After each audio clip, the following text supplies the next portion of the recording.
안녕하세요. 저는 얼마 전 이혼한 30대 여성입니다. 이 세상에 제정신 아닌 사람 많다고 하지만 정말 정신병자를 만나기란 쉽지 않잖아요. 제가 그 쉽지 않은 경험을 했는데 그 일 때문에 세상과 인간관계를 생각하는 관점이 달라지게 돼 사연을 써봅니다. 뭐든 많이 듣고 많이 보는 게 살아가는 데 좋은 지혜가 될 수 있잖아요. 여러분들도 제 사연 들어보시고 이런 도라이도 있다는 걸 명심하며 들어주셨으면 좋겠어요. 저는 결혼하기 전부터 남편과 가치관이 아주 잘 맞는 편이었어요. 특히나 아이 부분에 대한 사상이 비슷했는데 남편도 저도 아이로 인해 우리의 삶이 뒷전되는 걸 원치 않았다는 거예요. 아이 유무에 대한 생각이 같지 않으면 부부 생활 이어가기 어렵잖아요. 그리고 저출생률 높다고 하더라도 보통은 여건만 되면 결혼하고 아이를 갖고 싶어 하는 분들이 많더라고요. 저는 여건이 되든 말든 아이를 원하지 않는 사람이었습니다. 그건 남편도 마찬가지였는데 그런 인연을 만나는 게 참 어려웠어요. 그래서 제가 더 남편을 남다르게 생각했던 것 같습니다. 남편도 제 의견에 흔쾌히 동의를 해줬고 저희는 아이를 갖지 않기로 하고 결혼을 했어요. 보통은 아이를 갖지 않겠다고 하면 양가 어른들이 안 좋게 생각할 수도 있고 그 일로 인해 결혼을 반대할 수도 있잖아요. 신기하게도 저희 부모님은 물론 시가에서도 저와 남편의 뜻을 존중해 주셨어요. 양가 집안의 뜻까지 저희 생각과 같았을 때 저는 천생연분을 만났다는 생각까지 했었습니다. 그런데 말입니다. 사람이 혼자만 살다가 평생을 함께할 배우자가 생기고 호적이 같아지고 하니까 왠지 모를 감정이 생기더라고요. 그건 바로 아이 부분이었습니다. 이건 결혼을 해봐야만 느껴지는 그런 감정인 것 같았어요. 그러니까 남편이랑 제가 살다 보니 아이를 갖고 싶어졌다고 변심을 하게 된 거죠. 그렇게 마음을 바꾼 것 또한 누구 한 명만 그랬던 게 아니라 남편과 제가 서로 느꼈던 부분이었어요. 저희가 어떻게 마음을 바꿔먹었냐면 연애할 때와는 다른 환경 속에서 이런저런 대화를 많이 해보니까 우리가 서로 육아에 대한 가치관 또한 비슷하다는 걸 알게 되었거든요. 과거에 아이를 가질 생각은 없었으나 만약 아이가 있다면 나는 이렇게 해나갔을 것이다 라는 그런 생각들이 남편이랑 잘 통했어요. 그 덕에 뭔가 이런 남편이라면 아이를 가져도 될 것 같은 믿음이 생겼고 저랑 남편은 서로 아이를 갖자고 생각을 바꾼 겁니다. 막상 다짐을 하니 기대는 더욱 커졌어요. 우리 둘만으로도 행복한데 우리가 그리는 미래에 우리를 닮은 새 가족이 생긴다고 하니까 그거 참 기분 이상하더라고요. 그러나 그 기대에는 바로 찬물이 뿌려지고 마는데요. 저희는 병원에서 실망적인 결과를 듣게 되었어요. 의사가 말하길 남편이 불임에 가까운 난임이라고 하는 겁니다. 저도 저지만 진심으로 아이를 생각했었던 남편이 좀 많이 실망한 기색을 드러냈어요. 그래도 원래 우리가 결혼 전부터 아이를 계획했던 건 아니라서 저는 남편한테 괜찮다고 위로를 해줬습니다. 아쉬운 건 아쉬운 거고 안 되는 건 안 되는 거잖아요. 식구들은 당연히 우리 사이에 아이를 원하고 있었는데 저희가 아이 낳겠다고 생각을 바꿨을 때 양가에서 저희보다 더 좋아해 주셨거든요. 검사를 하고 난 후에는 차마 양가 집안에 알리지 못하고 있었는데 한날 시부모가 검사받은 걸 기대하면서 우리더러 아이 얘기를 한 적이 있었어요. 그런데 남편이 생각보다 상심이 컸는지 시부모가 찍소리도 못하게 설명해서 입을 막더라고요. 나 불임이야. 아기 못 가지니까 기대는 안 했으면 좋겠어. 원래부터 아기 생각은 없었는데 막상 아예 못 가진다고 하니까 기분이 좀 이상하더라. 웬만하면 내 앞에선 아이 얘기하지 말아주라. 남편의 솔직한 고백에 그때 분위기는 정막 그 자체였습니다. 그날은 시부모님이 너무 당황해서 더 이상 별 말을 못했어요. 자기 자식이 불임이라는데 말 함부로 할 부모가 어디 있겠습니까? 그날은 시부모님이 제 눈치까지 보면서 조금 면목 없는 기색을 드러내기도 했어요. 저는 정말 괜찮았거든요. 아이가 갖고 싶은 마음이 생겼을 뿐이지 없다고 죽고 싶거나 인생 무너질 것 같이 처참하진 않았어요. 그래서 그날 시부모님이 확실하게 저희 사정을 알았을 거라고 생각했어요. 그런데 다른 날에 갑자기 연락 와서는 우리더러 시험관 시술을 해보지 않겠냐고 추천하더라고요. 음, 시험관이야 도전해 볼 수는 있겠죠. 그런데 그 부분에서 저와 남편 생각은 또 같았어요. 저희는 아이 얻고자 고된 고생까지 하면서 절망하고 애쓸 생각은 없었습니다. 그렇기 때문에 둘 다 시험관 생각은 전혀 안 했어요.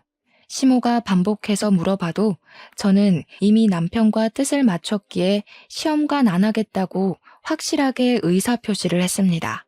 근데 시모는 노력하지도 않으려는 제 태도가 마음에 안 드는지 좀 기분 안 좋은 소리를 하시더라고요. 그래도 네가 큰 며느리 아니냐. 밑에 작은 애 집에서 먼저 애 생기면 눈치 안 보일 것 같아?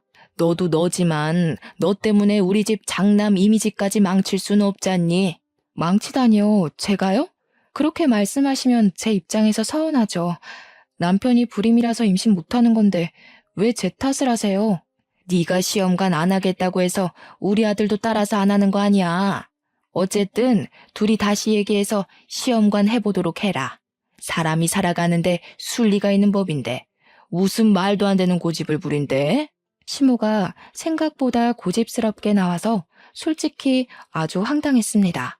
저희가 결혼하기 전에 양가 어른들에게 아기 갖지 않겠다고 말씀드렸거든요. 그때는 시모도 쿨하게 허락을 하셨어요. 근데 갑자기 이렇게 고집을 부리는 것이 조금 이해가 안 가서 당황했습니다. 심지어 그날뿐만이 아니었어요. 시모는 이런 식으로 저만 가지고 자꾸 시비를 걸었습니다. 어이가 없어서 한 번은 남편한테 얘기를 해줬는데 남편은 그저 시모가 하는 말 전부 다 쓸데없는 말이니까 무시하라는 대답뿐이었어요. 그래야 하나? 싶어서 저도 그냥 시모 말을 한 귀로 듣고 한 귀로 흘리는 걸로 스트레스를 해소했죠. 그런데 제가 그저 쉬쉬하며 넘기니까 이 상황이 점점 우스워지더라고요.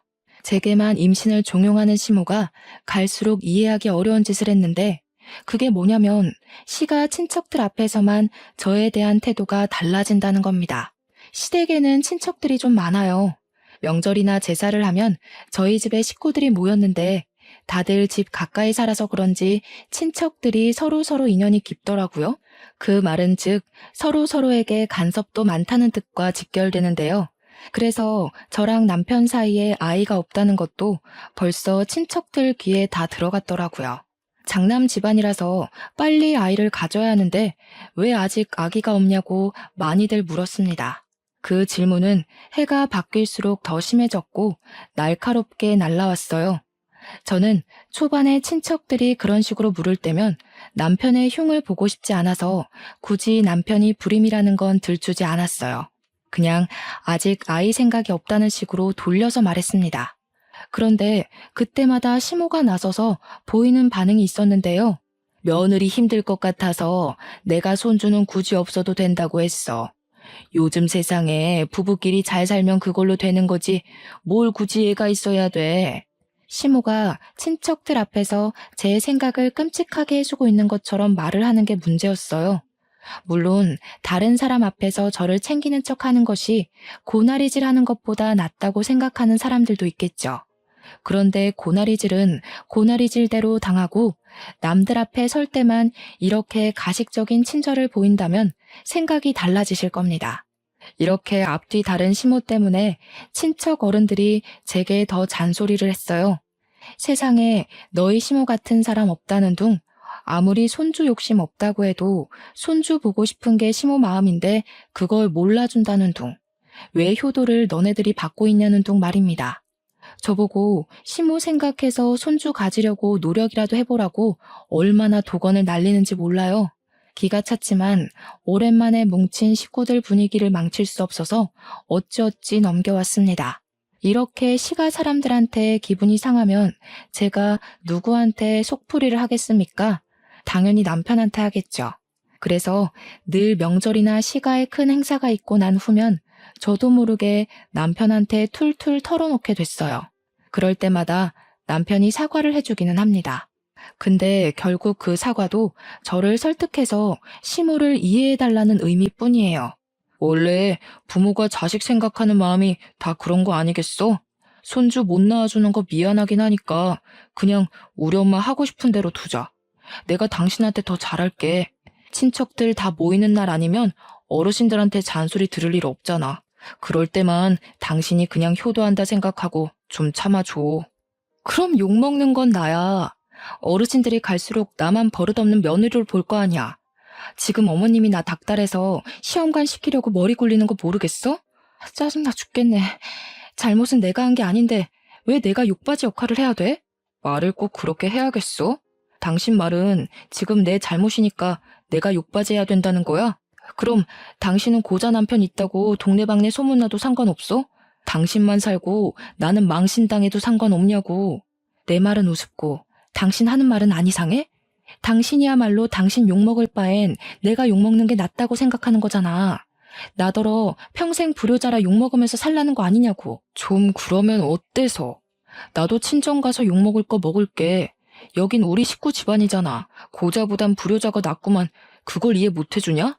결국 남편의 사과는 제가 처음 불만을 트기 시작했을 때 한 번뿐이지 그 뒤의 얘기는 전부 이런 식의 대화였습니다. 기가 찬 소리 하는 건 남편도 마찬가지였으니 저는 속풀이라는 의미로 남편과 다투는 날이 점차 늘어갔어요. 남편이 아이 욕심이 병적으로 강하지는 않았지만 아마 자기도 고자 소리는 창피한 듯 보였습니다. 은근슬쩍 제 입을 막으려고 했고 시간이 갈수록 시모 편을 드는 건 점점 더 도드라진 모습이었어요. 그 와중에 시모는 계속해서 시험관을 조르고 있는 상황이었는데요. 문득 그런 생각이 들더라고요. 임신은 나만의 문제가 아닌데 왜 자꾸 나만 임신으로 인해 스트레스에 시달려야 되는 건지, 쓰레기가 되어야 하는 건지 억울하더라고요. 그래서 한날은 시모가 집에 들러서 남편이 좋아한다는 파김치 좀 가져가라 부른 적이 있었는데 그날 또 시험관 얘기를 하길래 시모한테 직접 말했습니다. 언제는 저희 부부끼리만 잘 살면 된다면서요. 손주 필요 없다면서요. 저희가 결혼하기 전에 다 말씀드렸는데 갑자기 이렇게 집착하시는 이유가 뭐예요? 저랑 남편이 변심하지 않았으면 원래 없었을 손주예요. 처음엔 애 없이 둘만 살고 싶다고 시작하는 부부가 어디 한둘인 줄 알아? 그 사람들도 나중에는 다 생각 바뀌어서 애 갖는다. 너희들도 그럴 거라 생각해서 허락해 준 거지. 그건 어머님이 멋대로 판단하고 결론 내리신 거네요. 다시 말씀드릴게요. 아이 갖고 싶다고 중간에 마음 바꾼 건 맞지만 시험관까지 하면서 갖고 싶은 생각은 없어요. 남편도 그 일 때문에 스트레스 많이 받고 있으니까 그만 좀 하세요. 어머님이 자꾸 제 문제인 것처럼 소문내서 저도 힘들다고요. 내 아들이 진짜 애 안 갖고 싶어서 그러는 줄 아니? 네가 좀 남편 위해서 희생해주면 되는 거를 무슨 고집이 이렇게 세? 그 사람들이 얼마나 말 많은 사람들인데 내가 정신 나갔다고 우리 아들 문제 있다고 떠벌리겠어? 이런 거 서로 포용해주라고 부부를 하는 거야. 부부끼리 서로 보듬어주라고 하는데 시모가 하는 말은 모두 자기 아들을 위한 얘기가 아닙니까? 자기 아들이니까 자기 아들을 감싸는 거 이해해요. 그렇다고 그걸 다른 집 귀한 자식한테 강요하면 안 된다고 생각하거든요. 그럼 저는요? 어머님이 이상하게 돌려 말씀하셔서 어르신들이 저만 욕하잖아요. 어머님이 말씀하시는 것에서 제가 득보는 건 뭔데요? 전부 다 어머님 좋은 일, 남편 좋은 일만 늘어놓고 계시는 거 스스로 안 느껴지세요? 그렇게 억울하면 시험관 하라니까. 네가 애만 가지면 내가 왜 너를 들들 볶겠냐. 내가 너 때문에 요즘 통 잠을 못 잔다. 네가 우리한테 피해주고 있는 건 왜 생각 못하니? 억울하고 분하면 임신을 하라니. 무슨 말만 하면 기승전결 임신. 시모는 얼마나 열이 받았는지 제 얼굴에 침까지 튀기면서 손가락질을 했습니다. 저 때문에 집안 사람들 얼굴 보기 창피해서 못 살겠다고 하더군요. 그런 와중에 제가 따박따박 대꾸하니까 더 화가 났는지 갑자기 파김치통을 제게 던져버리더라고요. 저도 모르게 그 통을 받았는데 저야말로 시모 행동에 열이 받아서 그걸 그대로 바닥에 던져버렸어요. 그러자 파김치 통 뚜껑이 열리면서 바닥에 파김치가 쏟아졌고 시모 양말을 흥건히 적셨습니다. 경고하는데 한 번만 더 저를 그런 식으로 말씀하시면 남편 고자라고 다 말할 거예요. 그리고 이건 안 들고 갈게요. 뭐 쏟아져서 먹을 수도 없겠지만 씨 없는 수박 뭐가 이쁘다고 반찬을 챙겨주세요? 애초에 남편 씨만 좋았어도 어머님이랑 저 사이에 이런 불상사는 없었겠죠? 근본 문제가 뭔지 똑바로 생각해 보셨으면 해요. 저는 결국 빈손으로 왔다가 빈손으로 나가야 했습니다. 그때 시모가 제 뒤통수에 대고 야! 라며 목청을 높이면서 달려오는 기척이 들리더라고요. 돌아보니 제 머리채를 잡으려고 하대요. 그래서 바로 피해버렸어요. 그니까 시모가 허둥지둥대면서 바닥에 꽈당 넘어지는 게 아니겠습니까? 시모가 뛰어온 길에는 파김치 국물로 엉망이 되어 있었습니다. 꼴 좋았어요. 제가 만약 못 피했다면 저는 시험관 안 한다는 이유로 불효자로 욕먹고 내조 못하는 아내로 찍히는 걸로 모자라 시모한테 두들겨 맞기까지 했을 거 아닙니까?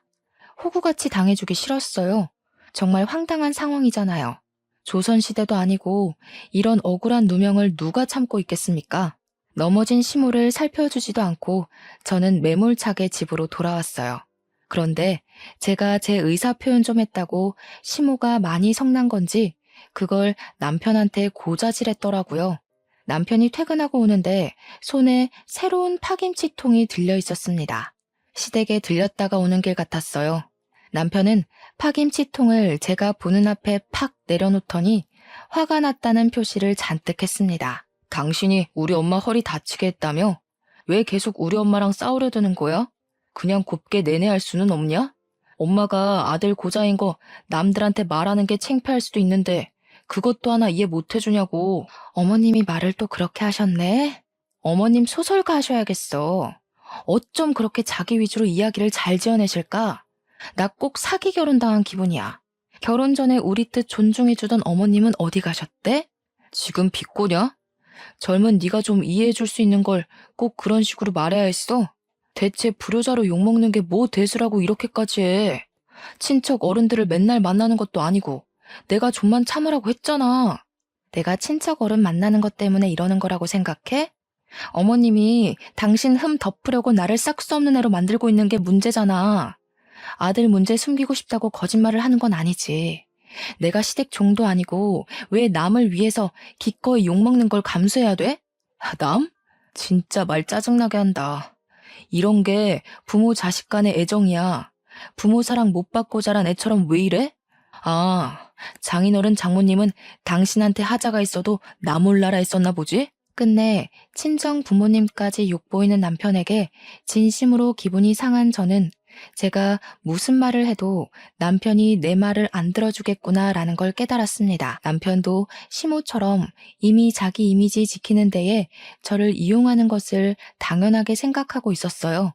마치 저를 문제아처럼 말하고 있었지만 저는 똑똑하고 정상적인 부모님 밑에서 자랐기 때문에 이 집이 잘못되었다는 걸 온몸으로 느낄 수 있었죠. 그래? 그런 게 조건 없는 사랑이고 효도구나. 거짓말을 해서라도 내 사람 안 쪽팔리게만 해주면 되는 거네? 어머님, 아버님이 자식한테 참 좋은 거 가르쳐 주셨어. 나는 나 쪽팔린다고 가족을 공경에 빠뜨리란 교육은 못 받았거든.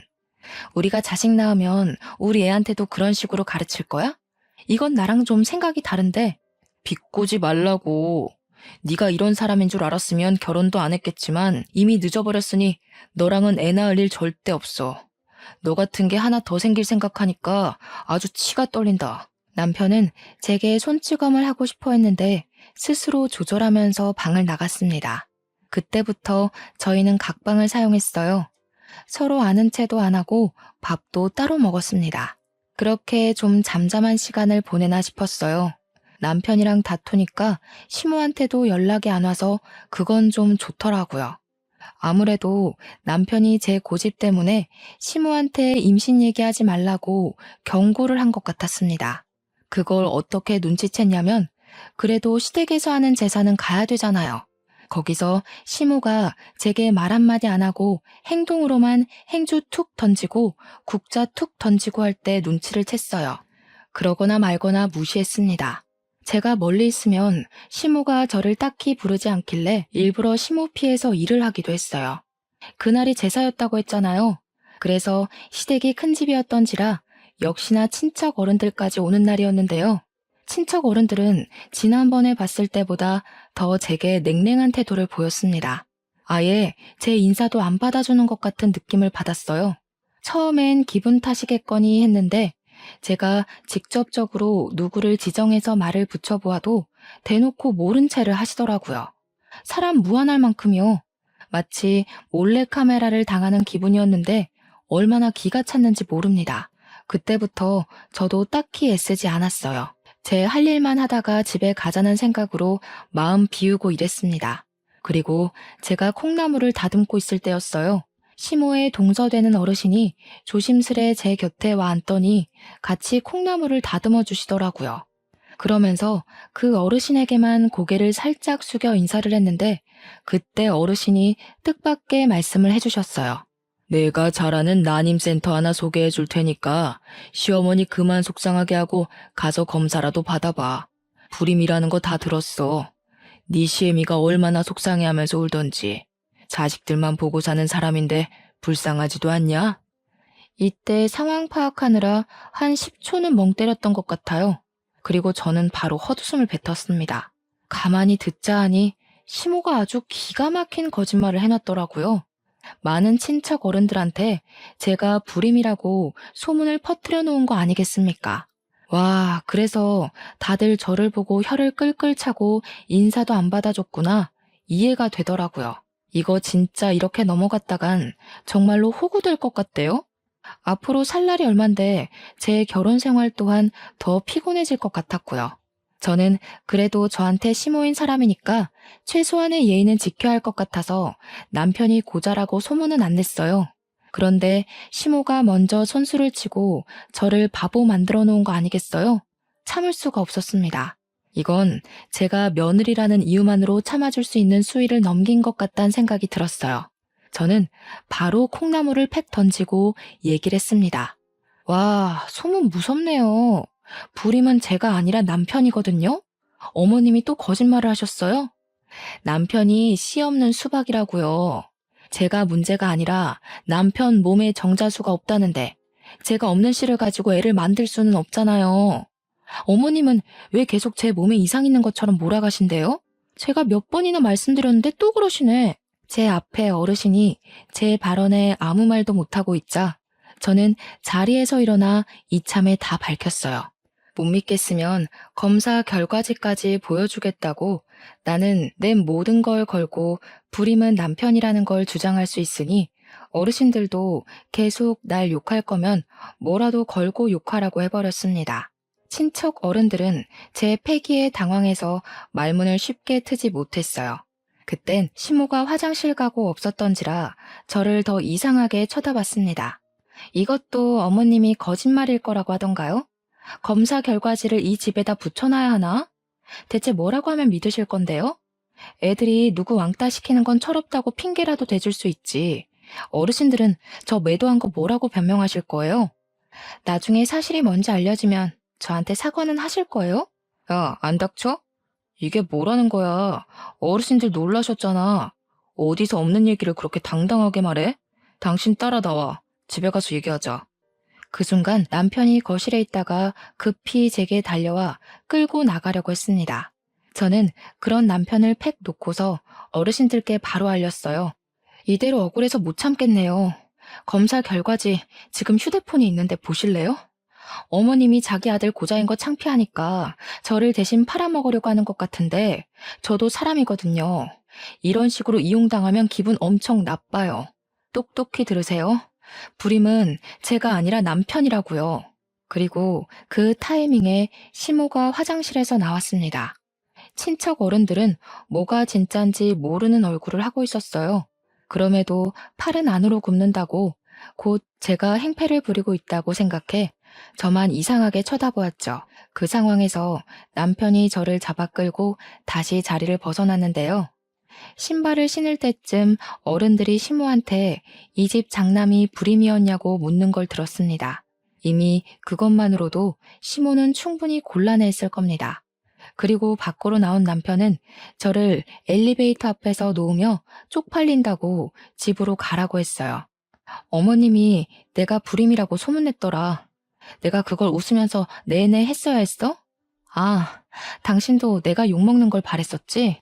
내가 지금 호랑이 굴에 혼자 들어간 건가? 어떻게 다 나를 못 잡아먹어서 안달이래? 그렇다고 꼭 그렇게까지 할 필요는 없었잖아. 예의 없게 어르신들 앞에서 그게 무슨 행패야? 가서 사과할 거 아니면 당장 돌아가. 당신 데려다 줄 기분 아니니까 걸어서 가든지 버스 타고 가든지 알아서 해. 나는 사실을 말했을 뿐인데 아직도 억울하네. 여기서 봐주면 어머님이 나를 아주 등신으로 보고 더 소설 쓸 것 같은데 지금도 안에서 뭐라고 변명하고 계실지 몰라. 나는 어머님이 나한테 사과할 때까지 절대 그만할 생각 없으니까 당신이야말로 잘 판단해. 제가 말을 함부로 놀리자 남편이 성질났는지 제 뺨을 때렸습니다. 안 그래도 친척들 앞에서 고자라 까발려져 화가 났는데 제가 사과는커녕 바락바락 대드니까 참을 수 없었나 봅니다. 남편은 제게 사과도 안 하고 그대로 돌아서 집으로 들어가 버렸고 저는 억울한 마음에 눈물 글썽이며 한참 서 있다가 집으로 돌아왔습니다. 남편이랑 같은 공간에 있기 싫어서 친정을 찾아갔어요. 친정은 논을 마주보고 있는 주택인데요. 복잡한 도심 속에 살다가 고향을 찾으면 그나마 머리가 식는 기분이라 스트레스가 극에 달할 때마다 찾는 곳입니다. 늦은 시간에 찾아갔는데도 친정 부모님은 저를 반갑게 맞이해줬어요. 부모님을 보니까 그간 악으로 깡으로 버텨왔던 서름이 한순간에 터져나왔어요. 인사도 못 드리고 눈물부터 보이자 친정 부모님은 제가 굳이 말 안 해도 결혼 생활이 많이 힘들다는 걸 알아봐 주시더군요. 아휴, 김서방이 잘 좀 할 것이지. 우리 딸 얼굴이 왜 이렇게 안 좋아? 밥은 먹었니? 사돈집에서 제사 지낸다더니 무슨 일 있었던 거야? 엄마, 나 진짜 서러워서 못 살겠어. 이렇게 평생 살아야 되는 게 너무 싫어. 나 이제 어떡하지? 내가 고른 남잔데도 너무 꽝이라서 싫은데 어떡해? 나 진짜 이대로 평생 불행해야 되는 거야? 저는 마치 철부지 시절로 돌아간 것처럼 부모님께 제가 당해왔던 부조리함을 다 밝혔어요. 친정 부모님은 제 말을 묵묵히 들어주면서 제 편이 되어주셨습니다. 그럼에도 마음이 독하지 못한 분들이라 시댁을 찾아가서 뒤집어 엎는 짓까진 안 했어요. 그저 제 말에 시댁으로부터 감정만 상하셨고 저를 위로해주는 데에 더 열과 성을 다했을 뿐이었죠. 그것만으로도 저는 사실 위로가 되었습니다. 이젠 누굴 뒷담하고 탓하는 게 지쳤는데 그런 제게 부모님 곁은 누굴 흉보지 않을 수 있는 쉼터 같은 곳이었으니까요. 그렇게 부모님 집에서 하룻밤 자고 출퇴근을 해도 남편한테는 따로 연락이 안 왔습니다. 진짜 웃기게도 시댁에서도 연락이 오지 않았어요. 마치 내가 누군가의 며느리, 누군가의 아내였나 싶을 만큼 잠잠했어요. 그제야 제가 시댁에서 얼마나 보잘것없는 위치였고 존재였는지가 파악이 되더라고요.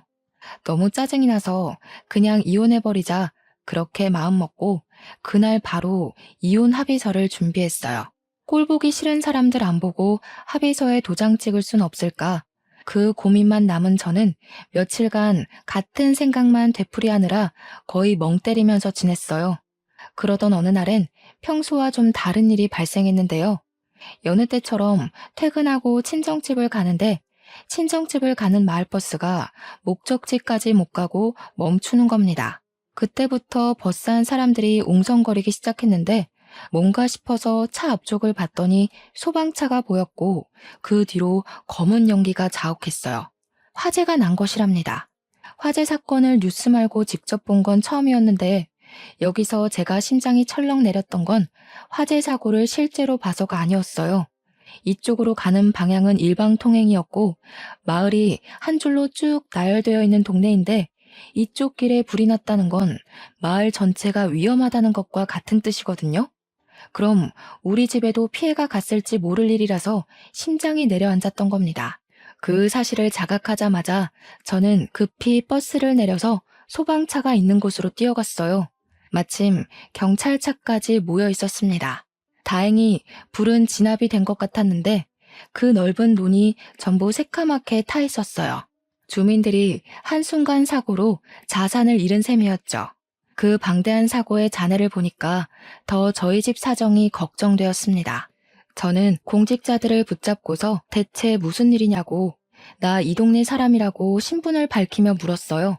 그러자 소방관이 설명을 해주길, 누가 집에다 불을 지르려다 바람에 불씨가 날아가서 논이 다 타버렸다는 겁니다. 그러면서 저더러 집이 어디냐고 소방관이 묻길래 제가 우리 집 쪽을 알려드리려고 돌아봤는데 마침 그 앞에 경찰들이랑 소방관들이 모여 있었어요. 그 부분이 가장 분주한 걸 보니까 우리 집에서 어떤 큰 피해가 있는 것 같았습니다. 너무 놀라서 다리에 힘이 풀렸어요. 공직자들이 잡아주지 않았다면 쓰러졌을 겁니다. 저는 차마 감사 인사도 못하고 서둘러 우리 집 앞으로 뛰어갔어요. 그 순간 저는 생각지도 못한 것에 놀라서 걸음을 멈췄습니다. 우리 집 대문이 새카맣게 탄 건 문제도 아니었어요. 우리 부모님 앞에서 시모가 양쪽에 경찰을 끼고 서 있더라고요. 손에는 수갑을 차고 있었습니다. 그걸 보자마자 이 사태가 누구 때문에 일어난 건지 한순간에 알 것 같았어요. 저는 시모를 무시하고서 부모님께 대체 이게 무슨 일이냐고 물었습니다. 무척 성이 나 있던 부모님은 아빠나 엄마나 할 것 없이 서로 흥분해서 시모를 삿대질하기 시작했는데요. 두 분 하는 말이 시모가 우리 집에 불을 지르려다가 논을 다 태워버렸다고 노발대발하는 겁니다. 와, 세상에 무슨 이런 정신 나간 년이 다 있니? 내가 하루 이틀 살아본 거 아닌데도 이렇게나 제정신 아닌 년은 처음 본다. 어떻게 자기 분에 못 이겨서 불을 지를 수가 있어? 너한테도 이 정도로 정신 나간 짓 했던 거야? 이 사람 이거 사람 아니구먼. 당장 깜빵 쳐놓고 다시는 못 나오게 해줘요. 이런 사람들은 밖을 나돌아다니면 안 돼. 이런 여편네인 줄 알았으면 우리 딸을 안 보내는 건데. 이 천박한 집안 같으니라고.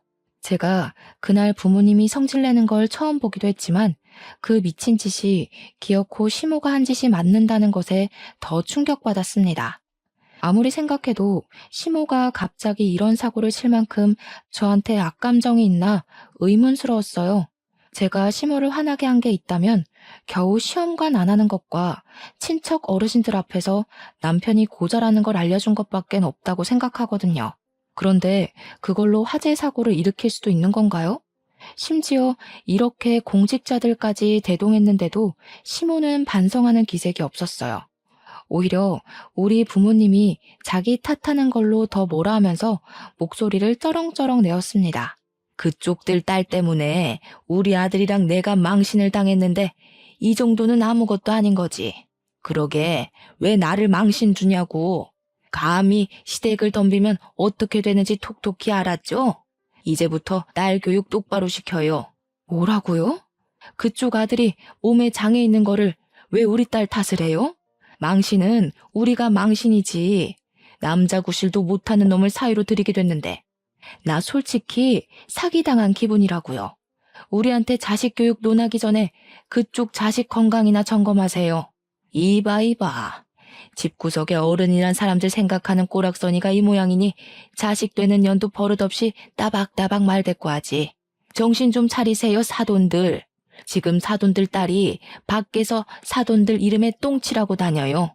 시모의 얼척없는 발언에 저는 뼛속부터 화가 치밀어서 결국 시모의 싸다구를 때렸습니다. 그 순간 정적이 흘렀고 저한테 맞은 시모도 자기가 맞았다는 것에 기가 찬 얼굴을 하고 있었어요. 이 사람 이거 완전 정신병자네. 물불 안 가리고 자식 지키려는 건 알겠는데 진짜 불도 안 가릴 줄은 몰랐네요. 불놀이 하시고 오줌 안 싸셨나 몰라? 이대로 이혼하면 서러울 것 같았는데 직접 깜빵 가주겠다고 이리 사고를 쳐주니 제가 무척 기뻐요. 이제야 숨통 좀 트이겠네요. 뭐라고? 이 정신 나간 것이 감히 시애미를 쳐? 이보세요. 보셨죠? 당신들 딸내미가 이 모양이야. 경찰 선생님들도 보세요. 정신 나간 건 내가 아니라 이 여자라고요. 날 잡을 게 아니라 전현을 잡아야지. 저는 이 사람 때문에 우리 부모님이 하마터면 큰 변을 당했을 뻔했다는 생각에 소름이 돋아서 반대편 뺨을 한 대 더 쳐줬습니다. 시모는 난생 처음 사람한테 맞아봤는지 얼떨떨해 하면서도 기분 나쁜 표정으로 저를 노려봤어요. 눈물까지 찔끔 나 있는 걸 보니 아팠나 봅니다. 사람 목숨 가지고 장난쳐놓고 고작 뺨 쳐맞는 게 억울하세요? 사람 억울하게 만드는 거 전문이신 분이 뺨 좀 맞았다고 억울해하니까 웃기네요. 그래도 아들 고자 얘기는 좀 묻히겠어요. 전과자 타이틀이 너무 세서 말이죠. 말 많은 집안에서 전과자 얘기가 얼마나 맛있는 소재일까? 우리 집 사람들이 고작 형편없는 년 말에 넘어갈 것 같아? 내가 억울해진 거 누구보다 우리 식구들이 더 잘 알아. 나 이대로 안 넘어간다. 우리 식구들이 너 가만 안 둘 테니까 각오하고 있어. 아줌마 식구들이 과연 아줌마 말을 믿을까요? 제가 볼 땐 여기 수십 명의 피해자들과 공직자들 말을 믿을 것 같은데요. 혼자 정신 나가서 불지른 건 사실이잖아요. 쓸데없는 고집 그만 부리시고 이제 그만 가보세요. 아줌마 때문에 바쁜 사람들 다 집에도 못 가고 있는 거 안 보이세요? 제 부탁으로 경찰들과 소방관들은 시모를 끌고 자리를 이동했습니다. 그 와중에 시모는 계속 저와 저희 부모님께 욕을 서슴지 않았어요. 그때 남편이 사람들을 뚫고 나타났습니다. 아마 시모가 사고를 치고 난 후 남편한테 미리 연락했던 모양이에요. 남편은 이미 상황을 다 알고 있었고 바로 제 앞에서 무릎 꿇고 앉더니 살려달라고 빌었습니다. 여보, 내가 미안해. 엄마가 일부러 이런 짓 벌인 거 아니야. 이거 다 실수야. 친척 어른들이 내가 불임인 거 다 알아서 엄마가 홧김에 그런 거야. 너도 이 상황이 고의일 수 없다는 거 알잖아. 제정신이 아니고서야 어떻게 불을 지르겠어. 너는 몰랐겠지. 나는 네 엄마 제정신 아닌 거 알고 있었어. 내가 몇 번이나 너한테 언지를 줬는데도 너는 너네 엄마 감싸두느라 바빴잖아. 실수든 고의든 지금 상황에서 그런 건 소용없어. 네 엄마가 정신 나가서 이 동네 사람들 자산 날려먹은 걸 탓해. 너희 집안은 멍청한 네 엄마 때문에 망하는 거야. 솔직히 불을 지른 것까지는 저도 놀란 부분이었습니다. 당연히 화재 사고가 아니더라도 용서해줄 마음은 없었지만 이젠 아예 용서 자체가 불가능해져 버렸어요. 피해자가 저 하나에서 여러 명이 되어버렸는데 제 손으로 해결할 수 있는 범위를 넘어선 거잖아요. 이건 어떻게 합의를 볼 수 없을 만큼 너무 큰일이었던지라 남편이 싹싹 빌어도 제가 어떻게 해줄 수 있는 문제가 아니었습니다. 그 와중에 친정 부모님은 여전히 화가 머리끝까지 나 있었어요. 평생 남에게 욕이라곤 안 해본 순한 분들인데 시모 집안 때문에 처음으로 분노의 감정을 표출해 보셨을 겁니다. 그리고 특히 엄마는 남편한테도 많이 화가 나 있었어요. 소금을 한 뭉텅이 갖고 나오더니 제 앞에 무릎 꿇고 있는 남편 면전에 소금을 팍팍 뿌렸습니다. 어디서 이런 재수없는 것이 우리 딸한테 붙어서는. 얼른 정신 나간 너네 엄마 데리고 썩 꺼져라. 저 아줌마 아무래도 진짜 정신병 있는 게 분명하니까 병원에 쳐넣든지 감옥에 쳐넣든지 다시는 세상 밖에 못 나오게 가두라고. 남편은 엄마한테서 도망치듯 자리를 벗어났습니다. 나중에 들려온 소식인데 남편이 시모를 데리고 진짜로 정신병원을 갔다고 하더라고요. 거기서 아주 충격적인 진단 결과가 나왔는데요. 시모한테서 분노 조절 장애에 소시오패스 기질이 있다는 진단이 나온 거 아니겠습니까? 좀 충격이었어요. 남의 돈에 좋아 보이려고 이미지 관리를 엄청 한다는 건 알았지만 그게 강박증이었을 만큼 정신병을 갖고 있는지는 몰랐거든요. 사실 처음엔 감형받으려고 수쓰는 건가 했어요. 근데 지난날의 시모 모습을 곰곰이 생각해 보니 정신병이 아니고서야 설명할 수 있는 말이 없긴 하네요. 그건 그거고 우리 친정집이랑 동네 사람들의 다 타버린 돈은 제대로 배상해야 되잖아요. 저는 당연히 남편에게 이혼 소송을 했고 시모는 방화죄와 우리 집 기물 손괴죄로 기소가 되었는데 감옥시설에 소속된 정신과 전문의에게 치료를 받게 되었다고 해요. 그리고 그 집안은 저희 동네 논에 대한 보상 때문에 완전 빚더미에 앉았다고 합니다. 그 논 땅덩어리가 굉장히 크거든요. 아마 파산난 전 남편의 집안을 살리려면 시가 친척들의 도움까지도 필요할 거예요. 시모가 그렇게 잘 보이고 싶어 했던 시가 친척들이 과연 쫄딱 망한 집안을 도와줄지가 의문이네요. 그쪽 집안이 상상 이상으로 망해버린 건 저한텐 좋은 일이었지만 한편으로는 그놈들 때문에 괜히 우리 동네 사람들까지 피해보게 만든 것 같아서 마음이 안 좋았습니다. 시골 구석이다 보니까 다들 안면 트고 지냈거든요. 그날이 있고 3개월이 지난 지금까지도 저희 부모님은 동네 사람들에게 사과를 하고 다녀요. 사실 동네 사람들은 다 마음이 좋으셔서 저희 부모님 탓을 따로 하진 않으십니다. 가끔 동네 사람들의 자녀분들이 오시면 저희 집을 내쫓아야 될 이웃으로 취급하긴 했어요. 특히 명절 때 이 동네에 사람이 많아지면 소문과 눈초리도 같이 무성해졌어요. 저희 부모님이 일부러 바깥을 더 안 나가시는 걸 알게 됐을 땐 제가 결혼을 한 것에 대해서 죽을 듯이 후회를 합니다. 저는 왜 하필 결혼을 해도 그런 집사람들이랑 엮여서 우리 부모님한테 피해를 줬을까요? 이쯤에야 문득 전 남편이 주야장천 말했던 불효자란 말이 맞는다는 생각도 들더군요. 다른 건 몰라도 우리 부모님 노후가 편안해질 때까지는 제가 계속 친정에서 지낼 것 같아요. 제가 문제의 원인인데 저만 이 동네에서 쏙 빠질 수가 있나요? 제가 몰고 온 똥 제가 치워야죠. 비록 해피엔딩인 사연은 아니지만 그래도 열심히 살고 있고 이웃들에게 용서받고자 애쓰고 있으니 청취자분들도 저희 가족에게 응원 한마디씩 해주시면 좋겠습니다. 늘 행복하시길 바라면서 긴 글 마무리할게요. 들어주셔서 감사합니다.